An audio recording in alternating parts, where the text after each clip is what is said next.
16 ते 17 वचन. तुम्ही देवाचे मंदिर आहात आणि तुमच्यामध्ये देवाचा आत्मा वास करतो हे तुम्हाला ठाऊक नाही काय? वचन 17. जर कोणी देवाच्या मंदिराचा नाश करतो तर देव त्याचा नाश करील, कारण देवाचे मंदिर पवित्र आहे तेच तुम्ही आहात. Hallelujah, hallelujah, hallelujah. वचन काही संधी पहा, देवाचे मंदिर कोण आहे? बायबल आपल्याला शिकवते प्रभू येशू आहे. संत कोण म्हणतो की तुम्ही देवाचे मंदिर आहात, म्हणजे आपण सर्वजण परमेश्वराचे मंदिर आहोत. आपल्यामध्ये परमेश्वर पित्याचा आत्मा वस्ती करत आहे, तो आपल्यामध्ये राहतो. परंतु वचन सांगते तुम्ही या देवाच्या मंदिराचा नाश कराल तर देव तुमचा नाश करील, कारण देवाचे मंदिर पवित्र आहे आणि हेच आपण सर्वजण आहोत. आता बायबल सांगते की आपण प्रत्येक जण देवाचे मंदिर आहोत. आपल्या प्रत्येकामध्ये प्रभू येशू वस्ती करत आहे, पवित्र आत्मा वस्ती करत आहे. आपल्यामध्ये देव राहतो, आपल्यामध्ये देव वसतो. आता आपण देवाचे सर्वजण मंदिर आहोत, पवित्र आत्म्याचे आपण मंदिर आहोत, अर्थात देव आपल्यामध्ये वस्ती करत आहे.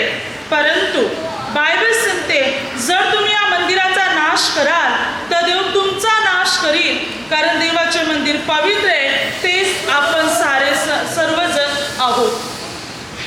देवपिता या ठिकाणी मनुष्याला एक खास किंमत किंवा एक महत्त्व देते आणि परमेश्वर पिता म्हणते की तुम्ही माझे मंदिर आणि तुम्हामध्ये मी वास करीतो. देव मानवामध्ये राहतो, मनुष्यामध्ये राहतो. प्रत्येक मनुष्य देवाचे प्रतिरूप आहे. आपण सर्वजण देवाचे प्रतिरूप आहोत. देवाने सुरुवातीला जो पहिला पुरुष घडवला, उत्पत्ती 1:26, उत्पत्ती 2:7, तेव्हा परमेश्वर पित्यासारखा दिसणारा पहिला मनुष्य, पुरुष आणि स्त्री, हे नर नारी, पती पत्नी, हे दोन व्यक्तींना परमेश्वराने घडवलं. देवपिता जसा दिसत आहे तसंच्या तसं देवाने आदाम हव्वा या दोघांना मात्र बनवलं. त्यांच्यामध्ये जीवनाचा श्वास फुंकिला तेव्हा ते जीवधारी बनले गेले, जिवंत सजीव बनले गेले. आदाम हव्वा दोघेही परमेश्वरासारखे पूर्णरित्याने दिसत होते, सदृश्य पूर्ण देवासारखे. देवाने जगात अनेक गोष्टी निर्माण केल्या, प्राणी, पक्षी, जीव, जंतू, झाडे, पाने, पण कोणालाही देवाने आपलं रूप दिलं नाही. फक्त मानवाला रूप परमेश्वर पित्याने दिलं. देवपित्याने स्वतःचं रूप फक्त मानवाला दिलं. देवपित्याने त्याचं रूप बाकी कोणालाच नाही, फक्त मानवाला दिलं. कारण देवाला मानवामध्ये वस्ती करायचे, मानवामध्ये परमेश्वर पित्याला राहायचे. म्हणून देवपिता म्हणतो तुमचे शरीर, तुमचे जीवन माझे मंदिर आहे आणि मी त्याच्यामध्ये वास करतो, मी त्याच्यामध्ये वस्ती करतो. म्हणून परमेश्वर पिता म्हणतो. आता प्रत्येक मनुष्य देवाचे मंदिर आहे आणि प्रत्येकामध्ये देवपिता वस्ती करण्यासाठी तयार आहे. आता वस्ती कोणा व्यक्तीमध्ये परमेश्वर करतो? आपण यशा 57 अध्याय 15 वचनात पाहिलं तर परमेश्वर पिता म्हणतो मी परमथोर परमेश्वर आहे, अक्षय स्थितीत वास करणारा मी परमेश्वर आहे, अति उंच ठिकाणी बसणारा मी परमेश्वर आहे. तरी पण ज्याचे हृदय नम्र आणि अनुताप युक्त आहे अशा व्यक्तीच्या ठाई मी वसतो, जेणेकरून मी त्याचे मात्र संजीवन करीतो, एक नवीन जीवन त्याला देतो. परमेश्वर पिता काय म्हणतो पहा, मी मोठा परमेश्वर आहे, थोर आहे, श्रेष्ठ आहे, मी परमथोर आहे, अक्षय स्थितीत वस्ती करणारा मी परमेश्वर आहे. तरी पण मी कोणत्या व्यक्तीत राहतो? ज्या व्यक्तीचं हृदय नम्र आहे, लीन आहे, अनुतापयुक्त आहे, पश्चातापिक हृदय आहे, ज्याला स्वतःच्या चुकांची, पापांची जाणीव झालेली आहे, पाप सोडत आहे, पवित्र जीवन जगत आहे, अशा व्यक्तीमध्ये मी राहतो, वस्ती करतो. आता परमेश्वर मानवामध्ये वास करीतो. तर आता आपण बायबलद्वारे पाहू की देव मनुष्यामध्ये आहे, पण तरी मनुष्य एक दुसऱ्या मनुष्याला मान देत नाही, माणसावर प्रीती करत नाही. देव मनुष्यामध्ये आपण पाहतो की मानवावर अन्याय अधिकाने होत चाललेले आहेत. मनुष्यावर अन्याय केले जात आहे, परंतु त्या मनुष्यात देव आहे याचा कोणी विचार करत नाही. बघा, देवाची पूजा,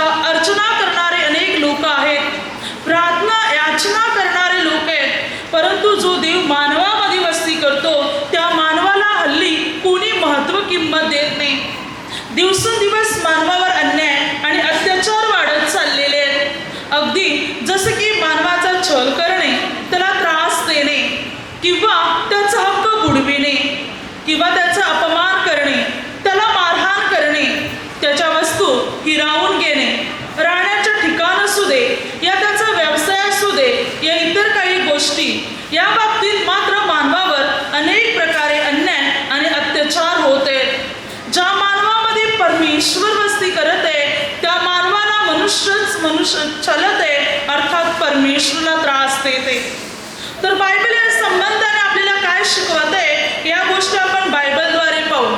भले आपण कोणत्याही व्यक्तीवर अन्याय करत आहोत, त्याला त्रास देत आहोत, त्याचा छल करत आहोत, तर याचा अर्थ आपण परमेश्वराला त्रास देत आहोत. कारण मानवामध्ये देव वस्ती करत आहे, परमेश्वर मनुष्यामध्ये आहे. मनुष्याला मान सन्मान नाही, मनुष्याचा आदर केला जात नाही किंवा गोरगरीब गरजवंत अशा लोकांना आज मदत केली जात नाही. भलत्याच गोष्टी केल्या जात आहेत, पण मानवाच्या बाबतीत मनुष्यच कमजोर बनलेला आहे. तर बायबल आपल्याला या संबंधाने काय सांगत आहे या गोष्टी आपण बायबलद्वारे पाहू की देव मानवामध्ये वस्ती करतो आणि जेव्हा आपण मानवाला त्रास देतो, मनुष्याला त्रास देतो, तेव्हा आपण परमेश्वराला त्रास देतो. बायबल काय सांगते पहा, प्रेषितांच्या कृत्यामध्ये 9 अध्याय 1 ते 9 वचनापर्यंत पहिलं वचन काय सांगते पहा. शौल जो होता वचन सांगते की तो अजूनही प्रभूच्या शिष्यांना धमक्या देणे व त्यांचा घात करणे याविषयीचे फुटकार टाकीत होता. काय सांगते वचन सांगते की हा शौल जो होता तो प्रभूच्या लोकांना त्रास द्यायचा, प्रभूच्या शिष्यांना त्रास द्यायचा किंवा त्यांचा अपमान करायचा, पाठलाग करायचा, मारहाण करायचा, तुरुंगात टाकायचा, त्यांच्यावर अधिक संतापून जायचा. प्रेषितांचे कृत्य 26 अध्याय 9 ते 11 त्यांच्यावर अधिकाने तो संतापून जायचा, त्यांचा पाठलाग करायचा, त्यांना मारहाण करायचा. हा शौल लोकांना मारत होता, त्रास देत होता.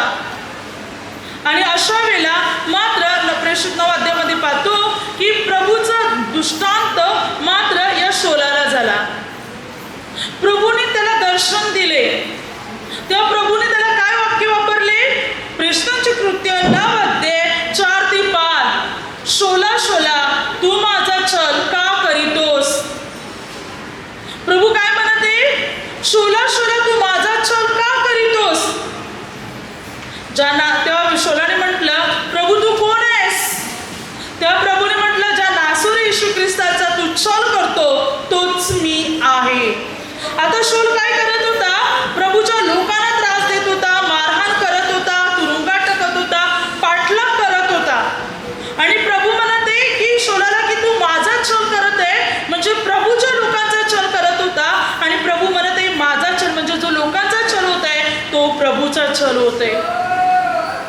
तेव्हा प्रभूला म्हटले, प्रभू तू कोण. प्रभूने म्हटलं, ज्या नासोरी येशू ख्रिस्ताचा तू छल करतो तोच मी आहे. लोकांना तू त्रास देतो, त्यांना मारहाण करतो, याचा अर्थ तू मला त्रास देतोस. शौलाला समजले की मी प्रभू येशू विरुद्ध होतो, त्याच्या लोकांना मारहाण करत होतो, मी येशूला शापी समजत होतो, परंतु तो तर जिवंत आहे आणि परमेश्वर आहे, माझ्याशी बोलत आहे. हे जेव्हा शौलाला कळाले त्या शौलाचा पालट झाला, शौलाचा बोल बनला गेला. बघा प्रभू म्हणते ज्या लोकांना तू छलत आहे, त्रास देत आहे, तो मीच आहे. जेव्हा आपण लोकांना त्रास देतो, त्याचा छल करतो, ते प्रभू येशूचे लोक असू दे या दुसरे कोणतेही लोक असू दे, लोकांवर जेव्हा अन्याय केला जातो, अत्याचार केले जातात, तेव्हा आपण परमेश्वराला त्रास देतो. कारण देव मानवामध्ये वस्ती करतो. तो मनुष्य भले आपल्या घरातला, कुटुंबातला, ओळखीचा, गावातला, परिसराचा, न ओळखीचा किंवा दुसऱ्या नगरातला, दुसऱ्या गावातला, दुसऱ्या देशातला कोणी घेऊन असो, पण प्रत्येक मनुष्य देवाचे प्रतिरूप आहे. प्रत्येक मनुष्य देवाचं रूप आहे. जो मानवावर अन्याय करतो, मानवाला छलतो, तो देवाला त्रास देतो. म्हणून मानवावर भरपूर अन्याय केले जाते, गोरगरिबांना लुबाडण्यात येते, त्यांचा व्यवसाय, त्यांची जमीन, त्यांची घरेदारे नष्ट करण्यात येते, त्यांच्यापासून हिसकावून घेण्यात येते. मानवावर अन्याय, आपण मानवाला लुटून, मानवावर अन्याय करून श्रीमंत नाही बनू शकत, ना स्वर्गात जाऊ शकत. देवापुढे प्रत्येकाला उभे राहावं लागणार आहे आणि देवापुढे प्रत्येकाला हिशोब द्यावा लागणार कारण प्रत्येक मानवामध्ये परमेश्वर आहे. प्रत्येक मानवाची विनंती देव ऐकतो. त्याच्या दुःखाकडे, यातनेकडे, वेदनेकडे परमेश्वर पाहतो. कारण मनुष्य देवाचं मंदिर आहे. मनुष्यामध्ये देव वास करते, वस्ती करते. म्हणून मानवावर केलेले अन्याय अर्थात देवाला त्रास देण्यासारखं आहे. आणि आज हे सारे जगामध्ये चाललेले की मनुष्याला त्रास देण्यात येते, त्याला लुबाडण्यात येते, त्याचं सर्वस्व काढून घेण्यात येते, त्याची घरेदारे तोडण्यात येते. विचार करा, असे लोक परमेश्वराला आवाज देणार, मग जे लोक वाईट करत आहेत त्यांचं काय होणार? आणि काही दिवसापर्यंत मात्र ते मोज मजा करतील, आनंद उत्सव करतील, पण जेव्हा देवाचा क्रोध भडकेल तेव्हा त्यांचा टिकाव लागणार नाही. मनुष्याला लुबाडून, मनुष्याचं धन एकवट करून कोणी खुश किंवा शांतीने जीवन जगू शकत नाही. कारण परमेश्वर आहे प्रत्येकाचा न्याय करण्यासाठी. तो मानवामध्ये वस्ती करतो, मनुष्यामध्ये मात्र तो राहतो. आणि जेव्हा आपण मानवाला त्रास देतो, मनुष्यावर अन्याय अत्याचार करतो, तेव्हा आपण परमेश्वराला त्रास देतो. कारण प्रत्येक मनुष्य देवाचं प्रतिरूप आहे आणि मानवामध्ये परमेश्वर राहते. हालेलुया. म्हणून बायबल सांगते की प्रभू येशूने शौलाला म्हटलं, ज्या नासर येशू ख्रिस्ताचा तू छळ करतो तो मीच आहे. तू जेव्हा लोकांना त्रास देतो, लोकांचा छळ करतो, तेव्हा तू मला त्रास देतोस. म्हणजे जेव्हा आपण लोकांवर अन्याय करतो, प्रभूचे लोक असू दे कोणी किंवा ना, आपण लोकांना गोर गरिबांना त्रास देतो, त्यांचा छळ करतो, तेव्हा आपण देवाला त्रास देतो. आणि देवाला त्रास देणाऱ्या व्यक्तीची काय दशा होईल विचार करा. अशा व्यक्तीवर देवाचा कोप, देवाचा क्रोध भडकल्यानंतर देव त्याचा नायनाट करून टाकणार. म्हणून प्रत्येक मनुष्य देवाचं मंदिर आहे. माणसामध्ये देव वस्ती करते, मानवामध्ये देव राहते. बघा बायबल काय सांगते. प्रभू म्हणतो लेवी 26 अध्याय 11 ते 12 वचनापर्यंत. त्या ठिकाणी परमेश्वर पिता म्हणतो, मी तुमच्यामध्ये राहील. काय? मी तुमच्यामध्ये माझी वस्ती करीन आणि माझा जीव तुमचा तिरस्कार करणार नाही. मी तुमच्यामध्ये वावरेन, मी तुमचा देव होईन व तुम्ही माझी प्रजा व्हाल. प्रभू म्हणतो, मी तुमच्यामध्ये वस्ती करीन, तुमच्यामध्ये राहीन, मी तुमच्यामध्ये वावरेन, मी तुमचा देव आणि तुम्ही माझे लोक बनतील. प्रभू म्हणते, मी मानवामध्ये वस्ती करीन, मनुष्यामध्ये राहीन आत्म्याच्या द्वारे. करंदीकरास पहिले पत्र 6 अध्याय 19 वचनात आपलं शरीर देवाच्या आत्म्याचे मंदिर आहे. देव पिता आत्म्याच्या रूपाने आपल्या जीवनात, आपल्या शरीरात, आपल्या अंतःकरणामध्ये वस्ती करते.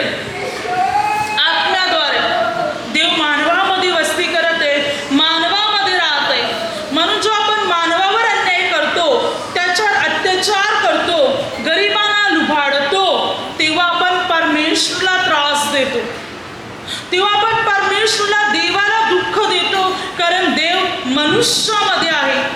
कोणावर अन्याय करत आहोत, अत्याचार करत आहोत, त्याला लुबाडत आहोत, त्याचं वाईट करत आहोत, त्याचं हिरावून घेत आहोत, तर आपण परमेश्वराला दुःख देत आहोत.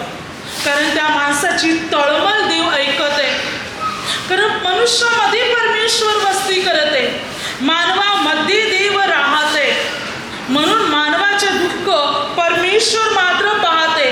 मग जर आपण मानवाला त्रास देणार तर परमेश्वर हे पाहणार आणि परमेश्वराच्या न्यायातून मग कोणीच सुटणार नाही. वचन सांगते, देवाचे मंदिर पवित्र आहे तेच तुम्ही. जर कोणी या देवाच्या मंदिराचा नाश करील तर देव त्याचा नाश करील. बघा, भले आपण सुद्धा आता आपलं शरीर देवाचं मंदिर आहे.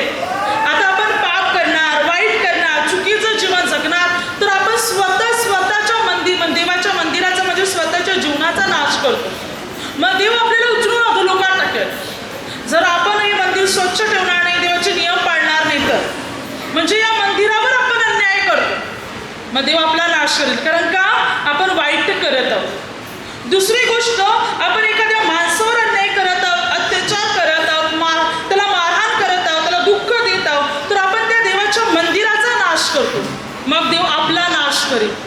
आपण त्या मंदिराचा नाश केला म्हणजे मनुष्यावर अन्याय केले, अत्याचार केले, तर देव आपला नाश करेल. मग देव सोडणार नाही आपल्याला, मग परमेश्वर आपल्याला सोडणार नाही. म्हणून जो कोणी देवाच्या मंदिराचा नाश करील, मानवावर अन्याय करील, माणसाला नष्ट करील किंवा स्वतःचं जीवनही पापाने नष्ट करील, तर देव त्याचा नाश करील. देव त्याला सोडणार नाही. कारण प्रत्येक मनुष्य देवाचं मंदिर आहे आणि मानवामध्ये देव आज वस्ती करत आहे. आपल्या मध्ये परमेश्वर राहते, आपल्या अंतःकरणामध्ये परमेश्वर आहे. तो आपल्या मध्ये राहतो, आपल्या मध्ये कार्य करतो आणि आपल्याला अनुग्रह देतो, आपल्याला आशीर्वाद देतो, आपली प्रगती आणि आपली उन्नती मात्र करतो. जर आपण परमेश्वरामध्ये जीवन जगणार तर परमेश्वर आपल्याला विपुल प्रमाणात अनुग्रह मात्र देणार. आपल्या जीवनात आपल्याला ज्या गोष्टी हव्या त्या साऱ्या गोष्टी मात्र प्रभू आपल्याला देणार. कारण प्रभू आपल्यामध्ये वस्ती करतो, तो आपल्यामध्ये राहतो, तो आपल्यामध्ये आहे. आपण प्रभूला ओळखलं पाहिजे की तो आपल्यामध्ये कसं आहे. बायबल या संबंधाने आपल्याला काय सांगते की परमेश्वर कशा प्रकारे मनुष्यामध्ये. प्रेषितांच्या कृत्यामध्ये 14:8-11 जेव्हा पौल लुस्त्रा ठिकाणी आला, त्या ठिकाणी पौल प्रभूचं वचन देऊ लागला. प्रभूचं वचन देत असताना तिथे एक जन्मापासून पांगला असलेला मनुष्य होता, अंधुपंगू. म्हणजे जन्मापासून एक पांगला मनुष्य होता. पौलाचं भाषण, पौलाकडून प्रभूचं येणारं वचन तो लक्ष लावून विश्वासाने ऐकत होता. पौलाने पाहिलं की या माणसाचा विश्वास आहे की आपण बरे होऊ म्हणून पौलाने मोठ्याने त्याला म्हटलं, तू आपल्या पायावर नीट उभा राहा. तेव्हा तो आपल्या पायावर नीट उभा राहिला, उडी मारू लागला, चालू लागला, पूर्ण बरा झाला. हा बघा, जन्मापासून एक पांगला मनुष्य होता, अंधुपंगू मनुष्य होता, जो पूर्ण रीतीने प्रभूच्या वचनाने बरा झाला. हा चमत्कार त्या ठिकाणी घडला गेला. तेव्हा त्या ठिकाणाचे जे लोक होते, बायबल काय सांगते तो लोक समुदाय लुकवाणी भाषेत म्हणाले, देव माणसाच्या रूपाने आमच्यामध्ये उतरले आहेत. काय म्हटलं त्याने? देव माणसाच्या रूपाने आमच्यामध्ये उतरलेले आहे. म्हणजे सुरुवातीपासून लोकांना हे माहिती आहे की देव माणसाच्या रूपात येतो. हालेलुया. कारण देव माणसामध्ये वस्ती करतो. म्हणून हे लोक म्हणते की देव माणसाच्या रूपाने आमच्यामध्ये उतरले आहेत. पौल आणि मात्र यांच्या बाबतीत ते म्हणत आहे की देव माणसाच्या रूपाने आमच्यामध्ये उतरलेले आहेत. ज्या प्रकारे पौलाच्या द्वारे प्रभू कार्य करत होता, त्यांना कळालं की देव यांच्यामध्ये, परमेश्वर माणसामध्ये वस्ती करत आहे. प्रभू माणसामध्ये वस्ती करत आहे, मानवामध्ये राहते. देव मानवाचंही रूप घेतो, मानवामध्येही वस्ती करतो. कारण मनुष्य देवाचं प्रतिरूप आहे. आणि आज आपण मानवावर अन्याय करत आहोत, मानवावर अत्याचार केले जात आहेत, त्यांना लुबाडण्यात येते. मग विचार करा, प्रभूला, परमेश्वराला काय वाटत असेल?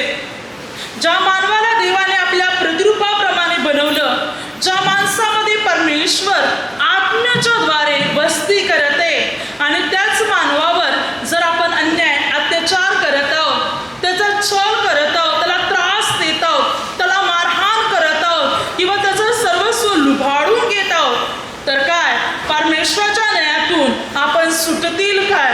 मुली सुटणार नाही. कारण देव या सर्व गोष्टी पाहते. आपण पूजा अर्चना भरपूर करत आहोत, आपण प्रार्थना याचना करत आहोत, पण मानवावर प्रेम नसेल, मानवाचा आदर नसेल, गोरगरिबांना जर आपण मदत करत नसतील, गरजवंतांना आपण सहाय्य करत नसतील, तर आपल्या पूजा अर्चनाचा काहीच फायदा नाही. आपली प्रार्थना याचना आपल्याला उपयोगी पडणार नाही. सर्व निरर्थक आहे, सर्व व्यर्थ आहे, जर आपल्याला मानवावर प्रेम नसेल तर. Hallelujah, hallelujah. कारण मानवामध्ये परमेश्वर वस्ती करत आहे, मानवामध्ये परमेश्वर राहतो. म्हणून मानवावर अन्याय करू नका. आज थोड्या छोट्या छोट्या गोष्टीवरून, जमिनीवरून, पैशावरून अगदी एकमेकाला लुबाडलं जात आहे. अगदी लहान सहान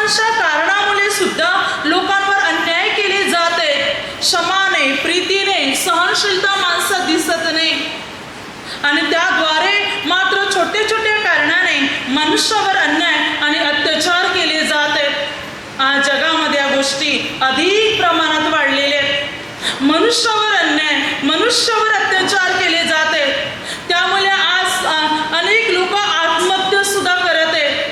कारण का? त्यांच्यावर जास्त अन्याय चालले। मग मनुष्याला वाटते मी जगून काय करू? मग हे शाप कोणावर येते? जो व्यक्ती अन्याय करत आहे, जो व्यक्ती अत्याचार करत आहे, गरिबांना लुबाडत आहे किंवा त्यांच्यावर अन्याय अत्याचार करत आहे, त्या व्यक्तीवर हे शाप येते। तो देवाच्या न्यायातून सुटणार नाही, तो स्वर्गीय राज्यात प्रवेश करणार नाही। नरकामध्ये यातना, पीडा, वेदना भोगण्यासाठी मात्र तो जाणार। तो आपल्या कुटुंबावर, आपल्या मुलाबाळांवर अनेक शाप ओढून बसणार जो मानवावर अन्याय करतो। Hallelujah, hallelujah. प्रत्येक मनुष्य देवासाठी खास आहे, अनमोल आहे, किमती आहे आणि महत्वाचं आहे। कारण मानवामध्ये देव वस्ती करतो। जेव्हा आपण मानवावर अन्याय करतो तेव्हा देवाच्या क्रोधाला आपण स्वतःच्या जीवनात ओढून घेतो। पुढे बायबल काय सांगते पहा, योहान या पुस्तकामध्ये 10 अध्याय, त्याच्यामध्ये वचन काय सांगते 34 आणि 35 वचनामध्ये प्रभू येशू त्या ठिकाणी काय म्हणते पहा। वचन सांगते, येशूने त्याला म्हटले, तुम्ही देव आहात असे मी म्हणालो, हे तुमच्या शास्त्रात लिहिले नाही का? ज्यांना देवाचे वचन प्राप्त झाले त्यांना जर त्याने देव म्हटले आणि शास्त्रलेखांचा भंग होत नाही। बायबल काय सांगते, प्रभू येशू म्हणत आहे तुम्ही देव आहात, हे तर शास्त्रात लिहिलेलंच आहे। मग ज्याला देवाचं वचन प्राप्त झालेलं आहे त्याला देव म्हटलं तर शास्त्रलेखाचा पण भंग होत नाही, कारण देव आत्म्याने मनुष्यामध्ये राहतो। हा, हे सत्य आहे की देवाची तुलना म्हणजे देवाबरोबर कोणाची तुलना होणार नाही। देव इतका महान आहे, सर्वात उत्तम श्रेष्ठ परमेश्वर आहे, ज्याचा आदर, मान, सन्मान मनुष्याने केलाच पाहिजे। पण मनुष्यावर अन्याय करू नका, कारण मनुष्यामध्ये देव आत्म्याने राहतो। मनुष्य देवाचा प्रतिरूप आहे, मानवामध्ये देव वस्ती करतो। म्हणून वचन सांगते, जर मनुष्याला देव म्हटलं तर शास्त्रलेखाचा भंग होत नाही, कारण देवाने मनुष्याला आपल्या प्रतिरूपाप्रमाणे बनवलेले आहे। देवाने स्वतःचं रूप दिले मानवाला। मनुष्य जो दिसत आहे तो देवासारखा दिसत आहे। म्हणून प्रभू येशू म्हणतो, मनुष्याला देव म्हटलं तर शास्त्रलेखाचा भंग होत नाही, कारण मनुष्य देवासाठी खास आहे। मनुष्यामध्ये देव वस्ती करत आहे, मनुष्य देवाचं प्रतिरूप आहे। म्हणून प्रभू म्हणतो, मनुष्याला देव म्हटलं तरी शास्त्रलेखाचा भंग होत नाही। देव देव आहे, देवाबरोबर कोणाची तुलना होऊ शकत नाही, इतका तो महान आहे। परंतु मनुष्याचाही आदर केला पाहिजे। याचा अर्थ असं नाही की त्याची पूजा करणं, त्याची प्रार्थना करणं हे नाही, पण त्याचा आदर करा, सन्मान करा, त्याच्यावर अन्याय आणि अत्याचार मात्र करू नका। बघा, अनेक वेळा समाज चुकून आपल्या एखाद्या माणसाला आपला धक्का लागला किंवा चुकून मात्र आपला पाय वगैरे लागला तर आपण त्याला स्वारी म्हणतो, तर काही आपण पंथात पाहतो त्याच्या पायाही पडलं जातं। म्हणजे कुठेतरी एक माणसाचा आदर केला जातो, ही भावना कुठेतरी आपल्या आतमध्ये निर्माण होते।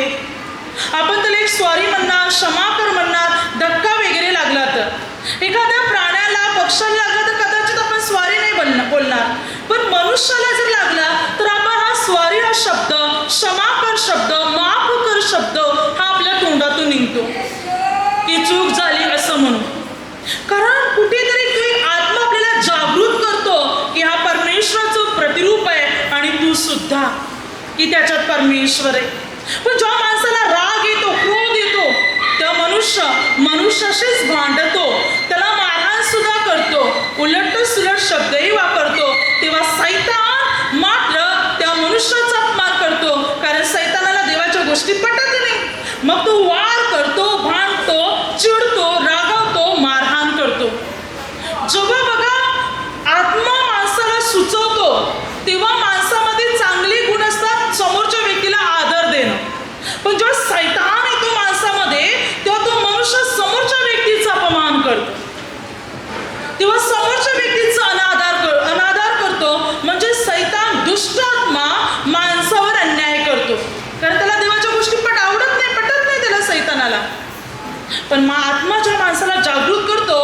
चूक झाली, धक्का जरी लागला तरी तो स्वारी म्हणणार, क्षमा कर म्हणून म्हणणार. आत्मा त्याच्यामध्ये अगदी क्षमेची भावना किंवा प्रीतीची भावना ही मात्र निर्माण करतो परमेश्वराचा आत्मा. पण राग आल्यानंतर सैतान आणखी भांडणं पेटवतो. Hallelujah, hallelujah. मनुष्यामध्ये आज देव वास करत आहे आणि देव पिता मनुष्याला चांगल्या गोष्टी मात्र शिकवत आहे की मानवावर प्रेम करावं. बघा, आपण शाळेत होते किंवा काही काना नाही शिकले, पण काही काही गाणं ठाऊक असेल, खरा तो एकच धर्म जगाला प्रेम अर्पावे. खरा एक धर्म आहे, सर्व जगावर प्रेम करावं, सर्व मनुष्यावर प्रेम करावं, सर्व भाऊ बहीण बंधू भगिनी आहेत हे मात्र हे गाणं शिकवते. प्रभू येशूने शिकवलं, आपण सर्व देवाचे अवयव आहोत, प्रभूचे अवयव आहोत.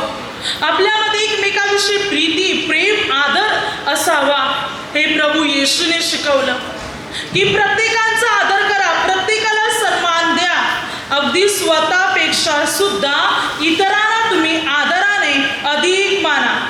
असं केल्याने परमेश्वर आपल्याला अनुग्रह देणार, परमेश्वर आपल्याला आशीर्वादित करणार आणि परमेश्वर पिता आपली बंधने पूर्ण रीतीने तोडून टाकणार. आपल्या समस्यातून परमेश्वर पिता आपल्याला मुक्त करणार. जेव्हा आपण एकमेकाचा आदर करणार, एकमेकाला श्रेष्ठ मानणार. काय सांगते वचन? फिलिप्पियस पत्रामध्ये 2 अध्याय वचन काय सांगते पहा, 1 ते 2.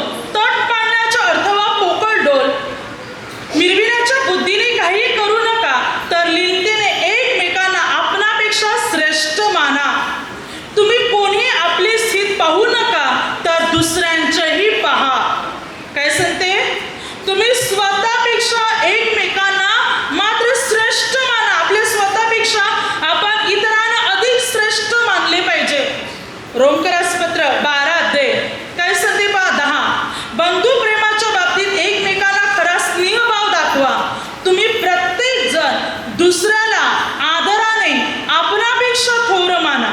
काय सांगते वचन? तुम्ही प्रत्येक जण स्वतःपेक्षा, आपणापेक्षा इतरांना तुम्ही थोर माना, त्याचा आदर करा.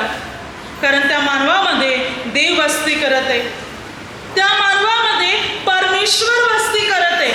म्हणून बायबल सांगते की तुम्ही प्रत्येक मानवाला आदर द्या, त्याचा सन्मान करा, त्याच्यावर प्रीती करा, त्याला सहाय्य आणि मदत करा. परंतु वाईट गोष्टी करू नका, चुकीच्या गोष्टी करू नका, अन्याय अत्याचार करू नका, पाप करू नका, तर चांगलं करण्याचा प्रयत्न करा. असं केल्याने परमेश्वर आपल्याला अनुग्रह देणार. असं केल्याने देवाचा आशीर्वाद आपल्यामध्ये वसती करणार. देवाच्या आशीर्वादाने आपण भरले जाणार. कारण बायबल काय सांगते पहा, वचन सांगते करिंथीकरास दुसरे पत्र 6:16. देवाच्या मंदिराचा मूर्तीबरोबर मेळ कसा बसणार? आपण तर जिवंत देवाचे मंदिर आहोत. देवाने असे म्हटले की मी त्यांच्यामध्ये वास करीन, मी त्यांचा देव होईन व ते माझे लोक होतील. काय म्हणतो प्रभू? देवाचा मूर्तीबरोबर मेळ कसा बसणार? आपण सर्वजण देवाचे मंदिर आहोत, आपल्यामध्ये देव वास करतो. प्रभू काय म्हणतो? तुम्ही माझे मंदिर आहात. आता आपण प्रेषित 7:49 मध्ये पाहिलं, प्रभू काय म्हणतो? आकाश माझे आसन, पृथ्वी माझे पदासन आहे. कोणत्या प्रकारचे घर तुम्ही माझ्यासाठी बांधणार? आकाशावर मी बसतो, पृथ्वीवर मी पाय ठेवतो. इतका मोठा आहे परमेश्वर. पण तरी परमेश्वर पिता मानवामध्ये वस्ती करतो, मानवामध्ये तो राहतो आत्म्याच्या द्वारे. एवढा मोठा परमेश्वर, आपल्या मुठभर हृदय आपलं जे आहे त्या हृदयामध्ये तो वस्ती करतो, आपल्यामध्ये राहतो आत्म्याच्या द्वारे. म्हणून प्रभू म्हणतो मी तुमच्यामध्ये वस्ती करीन, तुम्ही माझे मंदिर आहात. मी तुमच्यामध्ये वस्ती करीन, मी तुमचा देव होईन आणि तुम्ही माझे लोक होतील. प्रभू मनुष्यामध्ये राहते. मग आपण कोणत्या मनुष्यावर अन्याय अत्याचार करत आहोत, वारंवार त्याला दुखवत आहोत, तर आपण परमेश्वराला त्रास देतो, आपण देवाला दुखवतो. असं आपण करत राहणार. मग किती प्रार्थना करा, किती याचना करा, देव आपली प्रार्थना नाही ऐकणार. परमेश्वर आपल्या प्रार्थनेचे उत्तर आपल्याला नाहीच देणार. कारण आपण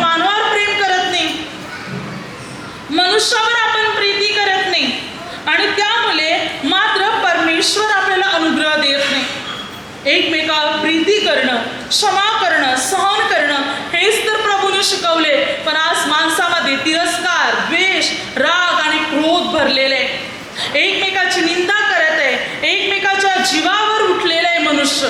एकमेकाचा घात कसा होईल, वाईट कसं होईल, नाश कसा होईल यासाठी कट कारस्थाने मनुष्य रचत आहे. अशा व्यक्तीला देव अनुग्रह कसा देईल? हालेलुया. जसं आपण आहोत तसा तो मनुष्य आहे, त्याच्यामध्ये वस्ती करतो, आपल्यात वस्ती करतो. पण आपण वाईट वागत असतील तर देव आपल्यात राहणार नाही, देव आपलाच नाश करेल. म्हणून आपण एकमेका प्रीती केली पाहिजे आणि परमेश्वराच्या नियमात वचनात चालण्याचा प्रयत्न केला पाहिजे. पहा प्रेषितांच्या कृत्यामध्ये 28 अध्याय 1 ते 6 वचनात पौल आणि 276 लोक एका बेटावर उतरले, मिलिता नावाच्या बेटावर. गारठा पाऊस असल्यामुळे तिथे विस्तव पेटवलेला होता शेकोटी. पौलाने काटक्याची मोली घेतली आणि मात्र ती मोली त्या विस्तवावर त्या आगीवर टाकली. मोली गरम झाली असणार म्हणून त्याच्यातून जीवाणू साप बाहेर पडला. तो साप पौलाच्या हाताला लटकून राहिला, झोंबून राहिला, पकडून राहिला त्याचा मान. तेव्हा तिकडे असलेले लोक म्हणू लागले, हा कोणीतरी घातकी मनुष्य आहे. समुद्रातून वाचला खरा, परंतु आता आपला न्याय देवता याला सोडणार नाही, म्हणजे आता मरेल. परंतु पौलाने आपला हात त्या विस्तवावर झटकला असेल तर साप त्याच्यात पडला, म्हणजे साप मारून गेला असणार त्या विस्तवात. बराच वेळ लोटला तरी पौलाला ना जखम झाली होती, हा सुजला ना पौल मृत्यू पावला. पौलाला काहीच त्रास झाला नाही, काहीच पीडा झाली नाही, जखम पण झाली नाही. तेव्हा बराच वेळ लोटला गेला तरी पौलाला काय होत नाही. हे जेव्हा त्या लोकांनी पाहिलं तेव्हा त्या लोकांनी म्हटलं, हा कोणीतरी देव मनुष्य आहे, हा कोणीतरी देव आहे. मत बदलून म्हणाले. अगोदर त्याच माणसाला काय म्हणत होते लोक? घातकी मनुष्य आहे. हा मनुष्य काय आहे? घातकी आहे. पण पौलाला काय होत नाही, पण ताबडतोब मत बदललं आणि म्हणू लागले, हा देव आहे. बघा, मनुष्यामध्ये सैतानाला बघतो, देवाला पण बघतो. म्हणजे बघा, अनेक वेळेला आपल्याला वाटते हा चांगला मनुष्य आहे, हा देव आहे, अनेक वेळेला वाटतो हा सैतान. आपणच ठरवतो देव कोण आहे, सैतान कोण आहे, आपणच ठरवतो.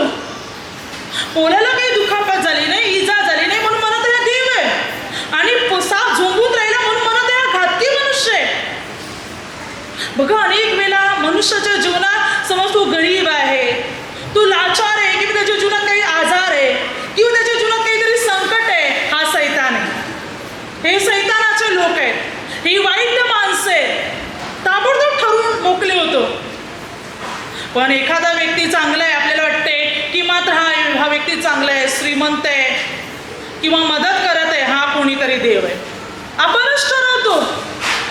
आता बघा, पौलाला या लोकांनी ओळखलं नव्हतं, साप झोपून राहिले, डायरेक्ट घातकी मनुष्य, आणि त्याला काही इजा झाली नाही म्हणून हा देव मनुष्य, हा देव आहे. ठरवणारा कोण आहे? मनुष्यच. देवाने म्हणून सांगितलं का त्याला की तू असं सांग? नाही, ठरवतो मनुष्य. आपल्या विचाराने तो ठरवतो, त्याला जसं दिसते तसंच तो ठरवतो. पण प्रत्येक मनुष्य देवाचं प्रतिरूप आहे. प्रत्येक माणसामध्ये परमेश्वर वस्ती करत आहे, पण हे आपल्याला दिसत नाही. आपल्याला लोकांमध्ये काही चुका दिसल्या की हा मनुष्य बरोबर नाही, हा मनुष्य वाईट आहे, चुकीचं आहे. पण प्रत्येक मनुष्य देवाचं प्रतिरूप आहे. भले का मनुष्य चुकत आहे, आपण त्याला चांगल्या मार्गावर आणू शकतो, त्याला परमेश्वराची ओळख पटवून देऊ शकतो, त्या पापातून त्याला आपण बाहेर काढण्यासाठी मदत करू शकतो.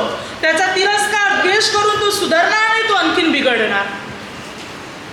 पण त्याला चांगल्या गुणाद्वारे, चांगल्या गोष्टीद्वारे आपण नक्की बदलवू शकणार. प्रभू येशूने पापी लोकांना बदलवलं, त्यांचा द्वेष केला नाही, तिरस्कार केला नाही. प्रभू येशूने बदलवलं. योहान 4 अध्याय पापी स्त्री, प्रभूने तिच्यात बदल घडवला, तिच्याशी बोलून वचन देऊन तिचं जीवन बदलून गेलं. पुन्हा ती पापाकडे वळाली नाही. योहान 8 अध्याय पापी स्त्री, लोक तर तिला दगडमार करायला तयार झाले होते. प्रभूने म्हटलं, तुमच्यातील ज्या कोणी पाप केलं नाही, पहिला दगड तिच्यावर टाका. सर्वजण, छोटे मोठे, जे लहानापासून मोठ्यापर्यंत सर्व ज्योती निघून गेले, कोणी दगडमार केला नाही. प्रभूने म्हटलं, जा, मीही तुला दंड ठरवत नाही, पण ह्यापुढे पाप करू नको.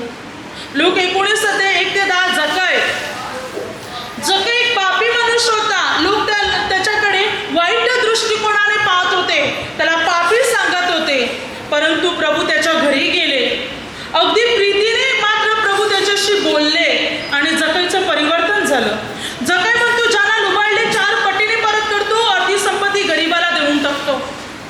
जीवन बदललं.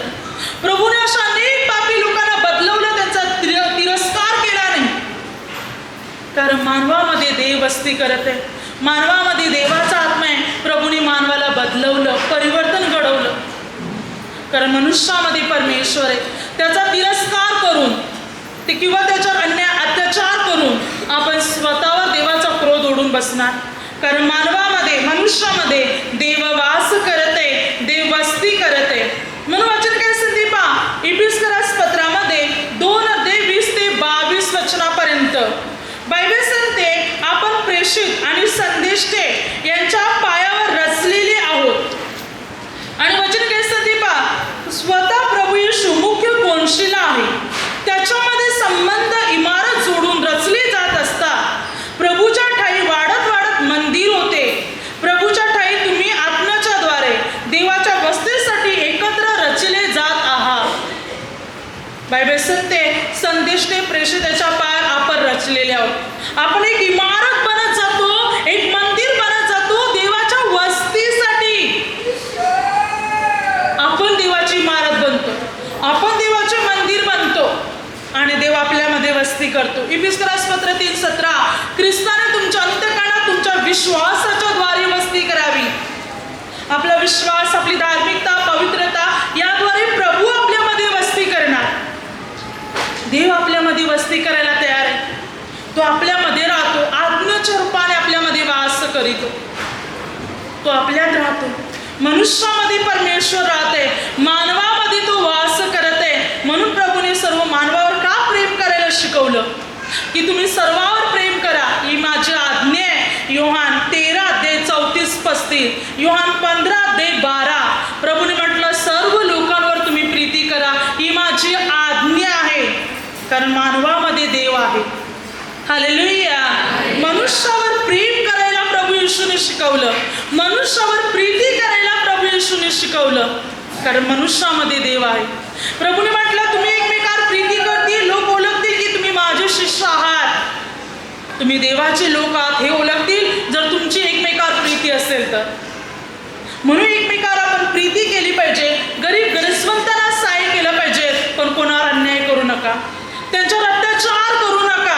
भले आपल्या घरातली, कुटुंबातली व्यक्ती घेऊन असो, आपण त्या व्यक्तीला छळत आहोत, त्रास देत आहोत, वारंवार आपण शब्द बोलत आहोत, तर आपण परमेश्वराला त्रास देतो. त्या व्यक्तीला कमी लेखत आहोत, तुच्छ लेखत आहोत, त्याच्यामधला मात्र नेहमी दोष काढत आहोत, तर आपण परमेश्वराला त्रास देत आहोत. आपण देवाचा अपमान करत आहोत. गरीब गरजवंत लोकांना त्रास देत आहोत, त्यांच्या वस्तू हडपण्याचा प्रयत्न करत आहोत, तर आपण परमेश्वराला त्रास देत आहोत. आपण देवाला छळत आहोत. असं करून आपण देवाचा क्रोध स्वतःच्या जीवनात, कुटुंबावर, मुला बालांवर ओढून घेणार. जे प्रेमाने राहतात, प्रेमाने नांदतात, अशा व्यक्तीवर परमेश्वराचा अनुग्रह असतो, परमेश्वराचा आशीर्वाद अशा व्यक्तीवर असतो आणि परमेश्वर त्या व्यक्तीला मात्र सहाय्य करत असतो. म्हणून पेत्राचे पहिले पत्र 2:5 तुम्ही स्वतः जिवंत धोंड्यासारखे आध्यात्मिक मंदिर असे रचले जात आहात. आपण जिवंत धोंडा प्रभू येशू याच्याकडे आलेले आहेत आणि आपण सुद्धा जिवंत धोंड्यासारखे आध्यात्मिक मंदिर देवाच्या वस्तीसाठी रचले जात आहोत. आपण एक आध्यात्मिक मंदिर बनतो आणि प्रभू येऊन आपल्यामध्ये वस्ती करतो, तो आपल्यामध्ये वास करतो. रोमकरास पत्रामध्ये 8:9-11 ख्रिस्ताने तुमच्या अंतःकरणात वस्ती करावी आत्म्याच्या द्वारे. प्रभू आपल्यामध्ये आत्म्याद्वारे वस्ती करत आहे आणि ख्रिस्त वस्ती करत आहे. भले वचन काही ते शरीर जरी मृत्यू पावलेले आहे, तरी ख्रिस्ताद्वारे आपला आत्मा नवीन जीवन प्राप्त करत आहे. तो आपल्या आत्म्यामध्ये वस्ती करत आहे, आपल्याला उठवत आहे, मृत्यूतून उठवत आहे. म्हणजे जर प्रभू आपल्यामध्ये वस्ती करत आहे, तर याचाच आपला नाश होणार नाही, नरकात जाणार नाही, आपण तर स्वर्गाच्या राज्यात जाणार. तो आपली मृत शरीरे सुद्धा उठविणार. कारण देव आपल्यामध्ये वस्ती करतो. देव जर आपल्यात वस्ती करत आहे, त्याचा आत्मा आपल्यामध्ये वस्ती करत आहे. आपण या जगात मृत्यू जरी पावले तरी आपला नाश होणार नाही, आपण आत्म्याने देवाच्या राज्यात जाते. जे प्रभूमध्ये राहणार, प्रीती करणार, एकमेकावर देवाच्या नियमात चालणार, अशा देव वस्ती करणार, त्यांच्या जीवनाचा अंत नाश होणार नाही. मरण पावले तरी देवाच्या राज्यात उठविले जातील, आत्म्याच्या द्वारे उठविले जातील. परमेश्वरामध्ये वाढायचं आहे. कारण योहानाचे पहिले पत्र 4:4 जगात जो आहे त्याच्यापेक्षा तुमच्यात जो आहे तो मोठा आहे. जगात कोण आहे? सैतान. आणि आपल्यात कोण आहे? देवाचा आत्मा प्रभू येशू, जो आपल्यामध्ये वस्ती करतो, आपल्यामध्ये राहतो, आपल्या ठाई राहतो परमेश्वराचा आत्मा. आणि हा आत्मा सैतानापेक्षाही मोठा आहे. पवित्र आत्मा आपल्यामध्ये वास करतो, पवित्र आत्मा आपल्यामध्ये वस्ती करतो, परमेश्वराचा आत्मा प्रभू येशू आपल्यामध्ये उपस्थित आहे. आपण मार्क 16:19 वचनात प्रभू येशू जाऊन पित्याच्या उजवीकडे बसले. पण 20 वचन सांगते प्रभू येशू आपल्या शिष्यांच्या जोडीलाच होते आणि घडणाऱ्या चिन्हाचे समर्थन करत होते. आपल्या शिष्यांच्या जोडीला होते, त्यांच्या बरोबर त्यांच्या मध्ये होते. आज प्रभू आपल्यामध्ये आहे. आणि म्हणून प्रभू म्हणतो एकमेकाला थोर माना, एकमेकाचा आदर करा, एकमेकाचा सन्मान करा. मानवावर अन्याय आणि अत्याचार करू नका, मानवाला तुच्छ लेखू नका, गरीब गरजवंतावर अन्याय करू नका, त्यांच्या वस्तू हडपण्याचा प्रयत्न करू नका. तर मानवावर प्रेम करा, प्रीती करा मनुष्यावर. जेव्हा आपण ही प्रीती करणार तेव्हा परमेश्वर आपल्याला अनुग्रह देणार, तेव्हा परमेश्वर आपल्याला आशीर्वादित करणार. कारण बऱ्याच गोष्टी चालू आहेत, लोकांवर भरपूर अन्याय केले जात आहे, अगदी अत्याचार केले जात आहेत, त्यांना घरातून बाहेर काढण्यात येते, घरेदारी त्यांची तोडण्यात येते, त्यांच्या जमिनी हडप करण्यात येते, किंवा अनेक प्रकारचे अन्याय आणि अत्याचार केले जात आहेत. असं करून देवाचा क्रोध आपण स्वतःच्या जीवनात ओढून बसणार. जास्तीत जास्त गरिबांवर अन्याय अधिक प्रमाणात होते, परंतु त्या गरिबांची विनवणी ऐकणारा परमेश्वर आहे. जो परमेश्वर त्यांची विनवणी ऐकतो तो परमेश्वर अन्याय करणाऱ्या व्यक्तीला पण उत्तर देईल आणि त्यांचा नाश करेल. मग ही पीडा, ही दुःख, ही संकटे कोणावर येतील? जे अन्याय करतात त्यांच्यावर, कुटुंबावर, त्यांच्या मुलाबालांवर येतील. म्हणून प्रीती करा, स्वतःपेक्षा इतरांना अधिक माना, आदर द्या, एकमेकाचा सन्मान करा. कारण प्रत्येक मानवात देव आहे. भले त्याने देवाला ओळखलेला असो, न ओळखलेला असो, पण त्या मानवात देवाचा आत्मा आहे. जर तो मनुष्य आपल्या तळमळत असेल तर देवाला दुःख होईल, देव त्याची विनवणी ऐकेल. म्हणून मानवावर आपल्याला प्रीती करायचे, मानवावर आपल्याला प्रेम करायचे, मानवाचा तिरस्कार करायचा नाही. कारण मानवामध्ये देव वस्ती करतो. Hallelujah, hallelujah, hallelujah. आता माझ्या शब्दाद्वारे जे काही चुकलं असेल त्याबद्दल मला क्षमा असावी. Hallelujah, hallelujah.